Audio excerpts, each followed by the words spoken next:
Okay, so pickled walnuts part 3.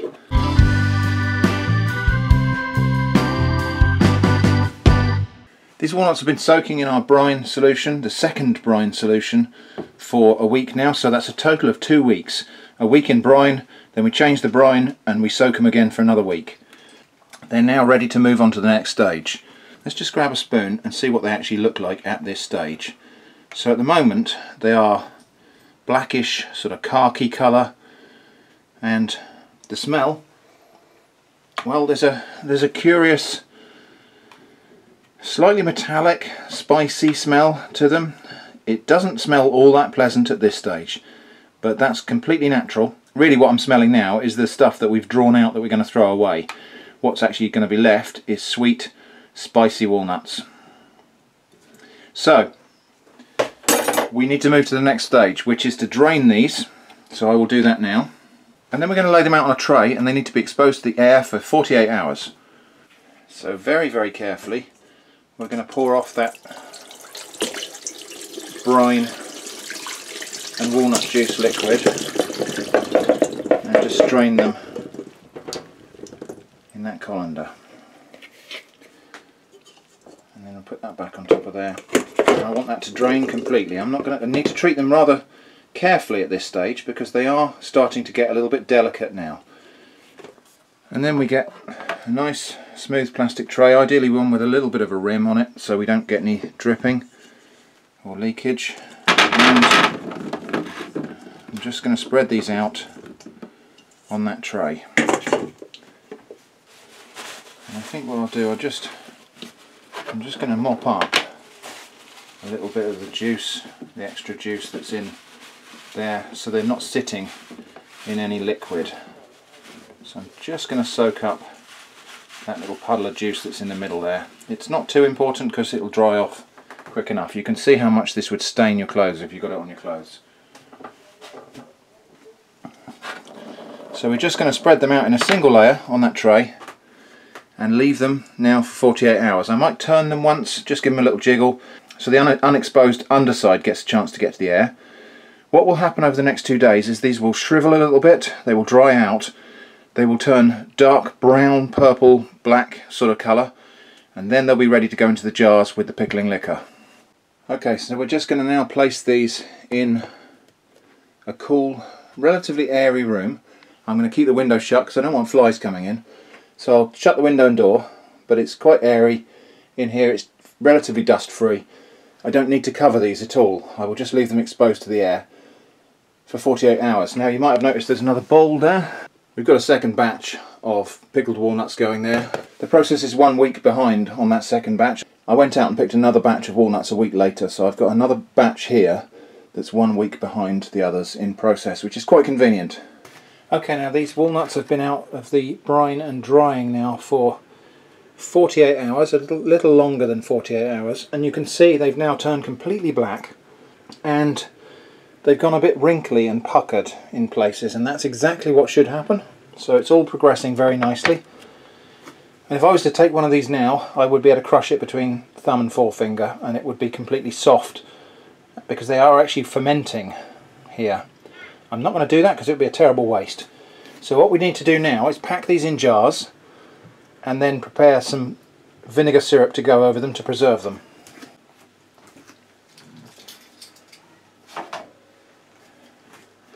Okay, so we've got a selection of jars here which have been washed to what my friend Steve Hayes likes to call socially clean. They are spotlessly clean, they've been washed inside and out. They're not clinically clean in the fact that I haven't sterilised them. We don't need to do that because this pickle we're making today is quite strongly acidic, and therefore that will provide the germicidal properties of the pickle. So the jars themselves don't need to be sterilised to clinically clean because the vinegar will act as the preservative and will kill off any bacteria that are in the mix. So these walnuts have actually kind of fermented. This process of aging them after they come out of the brine is a fermentation process, and that will have enhanced the flavour. Now what I'm doing here, I'm just picking the larger ones for that large jar because the smaller ones will pack better into the smaller jars. but we can get quite a few in a jar, and it's a good idea to pack them relatively close together, because that means we will use a bit less vinegar in topping up the jars. Okay, now that's more or less full. Let's put some smaller ones in one of these smaller jars. Now oddly, this year I have got a very wide variety of sizes of walnuts. In the past, when I've made pickled walnuts, when I picked them, they were all quite consistently sized, but that doesn't seem to be the case this year. So I don't know if that's the prevailing weather conditions or what's actually driven that, but there it is. But we're going to make pickles with what we've got here, and hopefully they'll be okay. Right, let's just have a look at that now. So that jar, I'll give it a little shimmy just to make sure that they settle down into place, because then we'll find that we can squeeze another one in there. Maybe in a little gap just there. Yeah, that looks good. Okay, and then I'm just going to drop a bunch of nuts into this one. We'll try to use a mixture of sizes here because it's a bit of an awkward shaped jar, this one. So we'll use a mixture of sizes, and hopefully that will enable them to pack fairly efficiently in the jar. Again, just give it a little shimmy like that. Just give it a little shimmy, and that will help them to settle into place.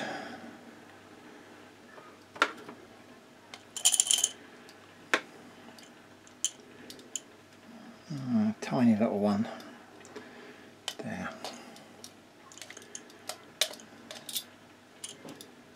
Maybe one more.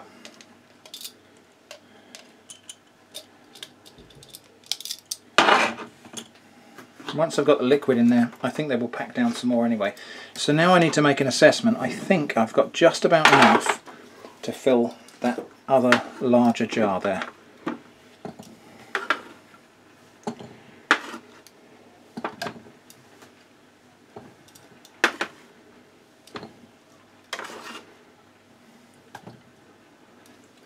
That one doesn't look so good. I think I'm going to throw that one away. Actually, what I'll do, I'll put that aside and we'll cut it open and see what they're like.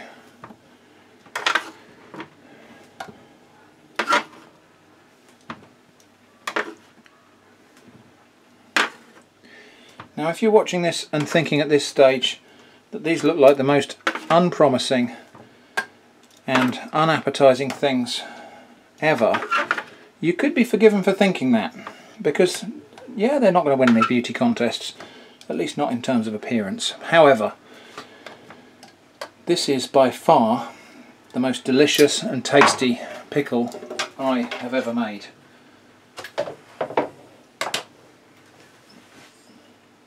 So we filled 4 jars, that's good.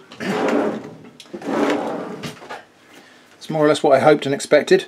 So let's just have a look at this rather misshapen little one here, which I'm not going to bother pickling. But we can see it's gone completely soft. That's the brining process has done that. And that's exactly what we're looking for.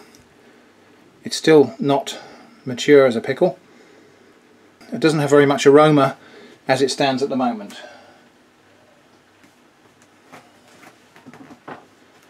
But once we've got the pickling syrup on these and the spices in there, and all of those fermented flavours in the nuts start to come out into solution and start to work together, this is going to mature into a really tasty pickle. So I'm just going to close those loosely to keep them protected for now while we make the pickling syrup. Okay, so now we're going to make our pickling syrup. So I'm going to use a good 2 tablespoons of pickling spices. Now this is a mixture of coriander, allspice, it's got some whole chilies in there. Actually, let's just read what it says on the label that it contains. It contains coriander seeds, mustard seeds, ginger, black pepper, cloves, pimento. That's it, I think. Yep, okay. I'm also going to use some of this stick cinnamon, and I'm just going to break this up into pieces because I want some of this in each jar. I think we'll just use 1 stick of cinnamon in there. Next, 125 grams of molasses sugar. 325 grams of soft brown sugar. Now that's a lot of sugar, so don't worry, because this is a syrup we're making. 500 ml of malt vinegar. Okay, and now we're just going to heat that ever so gently. We're not even going to bring it to the boil. We're just going to heat that sufficiently to dissolve the sugar, and so that the warmth helps those spices infuse a little bit.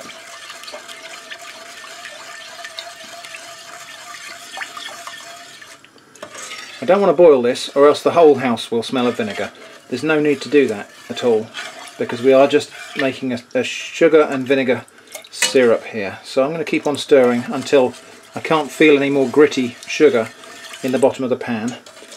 And I might get it so that I can just see a few little bubbles happening at the edge of the pan. So what this does when it goes over the walnuts, it will soak into the walnuts, and in a way it will kind of candy them as well as pickling them. Now I don't know whether this is going to be sufficient mixture to cover all of my walnuts in the jars, but it's very easy just to make up a second batch if I need to top up using the same proportions. Right, I can hear a little bit of hissing as it hits the sides of the pans. Time to stop heating now. So I'm just going to turn off the heat and put the lid on. And I'm going to leave that to cool for probably half an hour. I don't want to put it over the walnuts when it's boiling hot. It needs to be blood temperature when it goes over the walnuts, just warm enough that the vacuum will seal the jars when I close them, but cool enough that it doesn't cook the walnuts. We're just going to have a look at this. This is the tray that I used for airing the walnuts, and yeah, it's got some staining on there which is going to be quite hard to remove. We'll try a bit of baking soda and that will probably take it off, but you definitely shouldn't use anything that you cherish when you're making pickled walnuts, because it's very likely to get permanently stained. Okay, so the vinegar syrup has cooled down nicely now and it is just warm.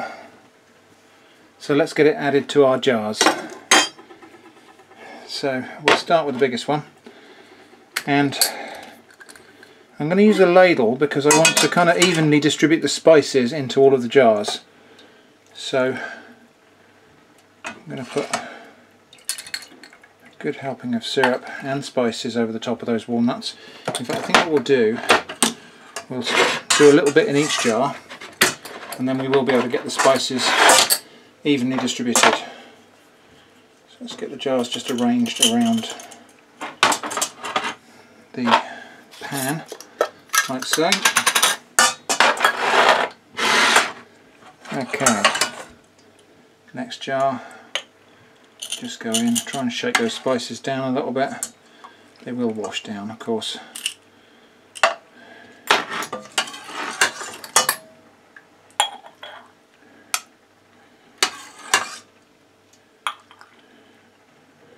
Now we will find that over the next few days this vinegar syrup will soak into the walnuts.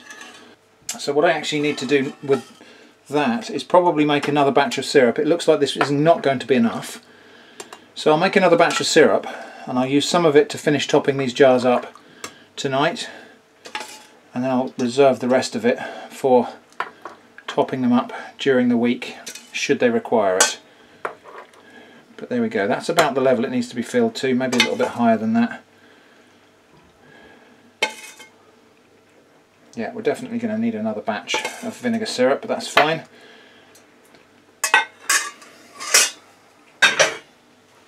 So that's that one done. The other ones will need a bit more of a top up. But anyway, you get the idea. So that's now filled up. I'll give it a top up in a day or two when that's soaked into the walnuts. And then from then on, we've just got to leave that in a dark, cool place to mature properly until about Christmas time, when we're going to bring that out and we're going to enjoy that with some cheese and some cold meats, and it will be fantastic. But that's probably all for now. So that is my pickled walnuts from start to finish. If you missed the first two parts of this series, check out these two cards right here. And anyway, thanks for watching, and I hope to see you again soon.